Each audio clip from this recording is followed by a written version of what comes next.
తదుపరి సింహరాశి. సింహరాశి వారికి సంబంధించి ఈ యొక్క డిసెంబర్ 1 నుండి 31వ తారీఖు వరకు ఎలా ఉండబోతుంది అనేటువంటి విషయాన్ని ఇప్పుడు మనం తెలుసుకుందాం. సింహరాశికి సంబంధించినటువంటి విషయానికి వస్తే, సింహరాశి వారికి లగ్నాత్ అంటే వారి యొక్క రాశిలోనే కేతుగ్రహ సంచారం ఉండడము.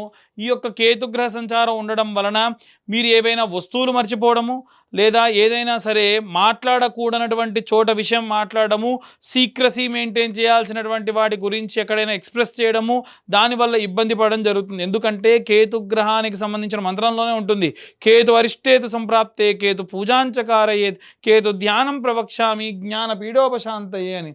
కాబట్టి అయితే 12వ ఇంట ఉన్నటువంటి గురుగ్రహ సంచారం ఏదైతే ఉందో, ఆ యొక్క గురుగ్రహ సంచారం ఏకాదశ స్థానంలోకి ప్రవేశించిన మేరకు, అంటే ఈ 8వ తారీఖు ఎప్పుడైతే గురువు 11వ ఇంటికి సంచారం చేస్తాడో అప్పుడు ఈ యొక్క రాశి వారికి చాలా అద్భుతంగా ఉంటుంది. సింహరాశి వారికి, ముఖ్యంగా సింహరాశి వారికి సంబంధించి 3వ స్థానంలో ఉన్నటువంటి బుధుడు, ప్రాపర్ కమ్యూనికేషన్ అంటేనే బుధుడు అండి. ఎందుకంటే చూడండి, ఎవరన్నా మధ్యలో ఉండి మీడియేటర్షిప్ మాట్లాడేటువంటి వారిని ఏమంటారంటే, కాస్త నెమ్మదిగా మాట్లాడు అంటే, అయ్యో నేను చాలా బాగా కన్విన్స్డ్గా మాట్లాడతానండి అంటారు. అలా కన్విన్స్ చేసేటువంటి వ్యక్తి ఎవరైనా ఉన్నారు అని అంటే అది బుధుడు. కాబట్టి కమ్యూనికేషన్ రిలేటెడ్ విషయంలో వీరికి అద్భుతంగా ఉంటుంది. కానీ ఇది కూడా 8-9 తారీఖుల తర్వాతకి గ్రహం అనేటువంటిది ఈ వృశ్చికంలోకి వస్తుంది. అలాగే ఇక్కడ ఉన్నటువంటి కుజుడు కూడా ఈ యొక్క ధనుస్సులోకి ప్రవేశిస్తూ ఉన్నాడు. అలా 4వ స్థానంలో గ్రహ సంచారాలప్పుడు సూర్యుడు అలాగే శుక్రుడు ఉంటారు. ఈ యొక్క సూర్యుడు అలాగే శుక్రుడు 5వ స్థానంలో సంచారం చేయడం వలన శుక్రుడు మాత్రం లాభిస్తాడు, సూర్యుడు మాత్రం 5వ స్థానంలో లాభించడు. అలాగే 6వ స్థానంలోకి ప్రవేశించినటువంటి కుజుడు కూడా వీరికి లాభించరు. ఏమన్నా భూమి అమ్మాలన్నా కొనాలన్నా ఈ 8వ తారీఖు కంటే ముందే తప్ప తర్వాత చేస్తే మటుకు వీరికి ఎక్కువ శాతం లాభం ఉండదు. అలాగే ఈ యొక్క కేతుగ్రహ సంచారం చేస్తున్నటువంటి సింహరాశి వారికి 7వ స్థానంలో రాహుగ్రహ సంచారం చేయడం వలన భార్యాభర్తల మధ్యలో ఏదైనా పెద్ద గొడవ, తగాదా చాలా తారాస్థాయికి చేరేటువంటి అవకాశం కూడా కనిపిస్తూ ఉంది. అలాగే 8వ స్థానమునందు సంచారం చేస్తున్నటువంటి శనిగ్రహ సంచారం వలన, ఈ యొక్క శని ఎప్పుడైతే అష్టమంలో సంచారం చేస్తున్నాడో అష్టమ శని కింద మనం పరిగణలోకి తీసుకోవాలి. కానీ ఒక రకంగా శని అష్టమంలో చండాల యోగం ఉండడం వలన మైనస్ ఇంటూ మైనస్ ప్లస్ అన్నట్టు, ఎప్పుడైతే శని చండాల యోగం అనేటువంటిది రాక మునుపు వరకు అది అష్టమ శని దోషం. ఎప్పుడైతే శని చండాల యోగం వచ్చిందో ఆ యొక్క దోషం అనేటువంటిది వీరికి ఎక్కువగా ఆపాదించబడదు. ఓవరాల్గా చూసుకుంటే సూర్యగ్రహానికి సంబంధించినటువంటి ఈ యొక్క సూర్యుడు రాష్ట్రాధిపతిగా ఉన్నటువంటి సింహరాశి వారికి చాలా మంచి సత్ఫలితాలే గోచరిస్తూ ఉన్నాయి. ఏ రెమెడీస్ తీసుకోవాలి, ఏ మంత్రం చదవాలనేటువంటి విషయాన్ని ఇప్పుడు మనం తెలుసుకుందాం.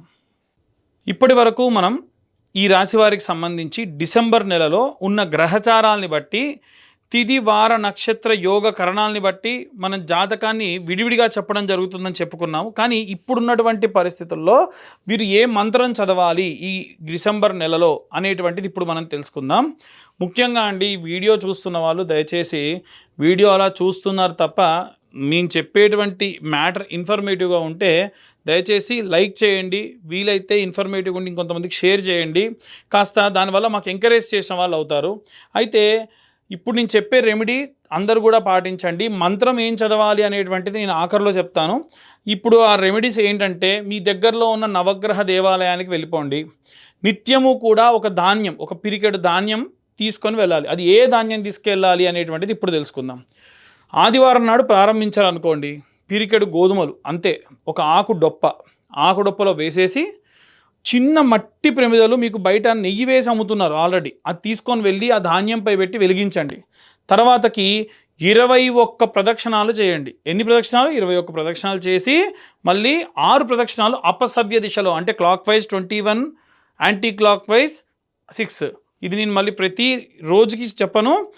మీరు నవగ్రహాల గుళ్ళో ఎప్పుడు ప్రదక్షిణ చేసినా 21 ప్రదక్షిణాలు చేయాలంటే 7 గ్రహాలకి 7 మూళ్ళ 21, రాహుకేతువులకు యాంటీ క్లాక్ వైజ్ డైరెక్షన్లో 2 మూళ్ళ 6 ప్రదక్షిణాలు, మొత్తం 27. అందుకే 27 నక్షత్రాలు మనకు ఉంటాయి. నవగ్రహాల్ని బేస్ చేసుకొని. అయితే ఇలా చేయడం వలన నక్షత్ర నవగ్రహ దోషములుంటే పోతాయి. అది కూడా సూర్య సంబంధితమైనటువంటి దోషములుంటే ఆదివారం నాడు చేయడం వల్ల. అయితే ప్రదక్షిణాలు చేసేటప్పుడు ఆదిత్యాయ చ సోమాయ మంగళాయ బుధాయ చ గురుశుక్రశనిభ్యశ్చ రాహవే కేతవే నమః అనేటువంటి మంత్రం చెబుతూ ఎన్నిసార్లు వేస్తే అన్నిసార్లు. దయచేసి మీరు ఆ దేవాలయానికి వెళ్ళేటప్పుడు ఏం తీసుకెళ్ళినా అక్కడితో పూర్తవ్వాలి. నేను నూనె బాటిల్ తీసుకెళ్తా, నేను నూనె పోసి వెలిగిస్తా, ఆ నూనె మళ్ళీ ఇంటికి తీసుకెళ్తా, కుదరదు. పసుపు తీసుకెళ్తా, కుంకుమ తీసుకెళ్తా, కేజీ పొట్లను తీసుకెళ్ళి కొద్దిగా వాడి వెనక్కి తీసుకొస్తా, కుదరదు. మీరు ఏ క్వాంటిటీ తీసుకెళ్తారో అక్కడితో క్లోజ్ చేయండి. అంటే తక్కువ తీసుకెళ్ళండి, అక్కడితో క్లోజ్ చేయండి. సోమవారం నాటి విషయానికి వస్తే పిరికెడు బియ్యము లేదా ఒడ్లు ఒక ఆకుడొప్పలో వేసి చంద్ర భగవానుడి దగ్గర పెట్టండి. మొదటి రోజు సూర్యుడి దగ్గర పెట్టండి, రెండవ రోజు చంద్ర భగవానుడి దగ్గర పెట్టి దానిపైన ధాన్యం పైనే ఒక దీపం, ప్రతిరోజు కొత్త దీపం వెలిగించాల్సిందే. మట్టి దీపం ₹2, ఇంత చిన్న దీపాలు ₹2 ఉంటాయి. దాంట్లో ఇంతంత నెయ్యి వేయండి, ఒత్తి పెట్టండి. అవి కూడా రెడీమేడ్గా అమ్ముతున్నారు, అవే తెచ్చుకొని పెట్టుకున్నా సరిపోతుంది. అలాగే ఈ ప్రదక్షిణాలు కామన్, ప్రతిరోజు కూడా చేసేటువంటివి. అలాగే మంగళవారం నాడు కుజుడికి, అలాగే రాహుకి, కేతువుకి కూడా చేయొచ్చు. అయితే కుజగ్రహానికి చేసేటప్పుడు పిరికెడు కందులు తీసుకొని ఒక ఆకు డొప్పలో వేసి, ఒక పిరికెడు కందులు తీసుకొని ఆకు డొప్పలో వేసి చిన్న దీపం ఆ కందుల పైన వెలిగించేసేయండి. తరువాతకి ఆ ప్రదక్షిణాలు చేయడం కామన్, చదివేటువంటి మంత్రం కూడా కామన్. తర్వాతకి బుధగ్రహానికి సంబంధించి పిరికెడు పెసర్లు వేసి దీపం పెట్టేసి బుధవారం నాడు ప్రదక్షిణాలు కామన్, మంత్రం కామన్. గురువారం నాటి విషయానికి వస్తే శనగపప్పు లేదా శనగలు పిరికెడు వేసి ఆకుడొప్పలో దానిపైన కొత్త దీపం, ప్రతిరోజు కూడా కొత్త దీపం వెలిగించాలి. చిన్న మట్టి ప్రమిద సరిపోతుంది. ప్రదక్షిణాలు చేసేటప్పుడు మంత్రం చదవాలి. 21 ప్రదక్షిణాలు, 6 ప్రదక్షిణాలు అపసవ్య దిశలో. అలాగే శుక్రవారం నాడు పిరికెడు బొబ్బెర్లు వేసి తర్వాతకి దీపం పెట్టి తర్వాతకి మీరు ప్రదక్షిణాలు కామన్, అలాగే మంత్రం కూడా కామన్. ప్రతిరోజు కూడా ఎన్ని ప్రదక్షిణాలు చేస్తున్నాం, ఎంత మంత్రం చదువుతున్నాం లెక్క అవసరం లేదు, ప్రదక్షిణాలకు మాత్రమే లెక్క. 21 సవ్యం, 6 ప్రదక్షిణాలు అపసవ్యం. అంటే clock wise, anti clock wise. Clock wise 21, anti clock wise 6. శని గ్రహానికి సంబంధించి చేసిన రోజు కొంచెం ప్రత్యేకంగా చేయండి. చేసేటప్పుడు పిరికెడు నువ్వులు ఆకుడొప్పలో వేసి దానిపైన ఒక దీపం పెట్టేసుకొని, వీలైతే దీపం నువ్వుల నూనెతో వెలిగించి, వీలైతే ఒత్తి కూడా నల్ల ఒత్తి వేసి ప్రదక్షిణాలు చేయడం ప్రారంభించండి. ఈ నవగ్రహ మంత్రాలతో పాటు నీలాంజన సమాభాసం రవిపుత్రం యమాగ్రజం ఛాయా మార్తాండ సంభూతం తం నమామి శనేశ్వరం అనేటువంటి మంత్రాన్ని చదవండి. ఇక మిగిలింది రాహుకేతువులు మంగళవారం నాడు చేయాలి కాబట్టి పిరికెడు నల్ల మినుములు ఒక ఆకుడొప్పలో వేసి దీపం వెలిగించి ఈ యొక్క ప్రదక్షిణాలు 21 కామన్గా మీరు ప్రతిరోజు చేసేవి, యాంటీ క్లాక్ వైజ్ డైరెక్షన్లో చేసేటువంటివి 6 ప్రదక్షిణాలు. అలాగే కేతుగ్రహానికి కూడా ఆకుడొప్పలో నల్లటి రంగులో ఉండేటువంటి ఈ యొక్క ఉలవలు వేసి దానిపైన దీపం పెట్టి ప్రదక్షిణాలు common 21, anti clock wise 6. In case రోజు మీరు ఏమైనా పండ్లు తీసుకెళ్తారా, ఒక 2 పండ్లు తీసుకెళ్ళండి, అంతకు మించి వద్దు. ఏ గ్రహానికి మీరు తీసుకెళ్తే ఆ గ్రహానికి తీసుకెళ్ళండి. లేదు ప్రతి గ్రహానికి కూడా బెల్లం ముద్దలు పెడతా అంటే చిన్న సైజులో బెల్లం ముద్దలు ప్రతి ఒక్క గ్రహానికి పెట్టండి. పూలు కావాలంటే ఏ రోజు ఏ గ్రహానికి పూజ చేస్తే ఆ గ్రహానికి మీరు పూలు పెట్టండి. అలా విశేషంగా ఈ యొక్క నెల రోజులు కూడా చేయండి. ఎందుకు అంటే గ్రహ సంచారాలు విపరీతంగా మారుతున్నాయి.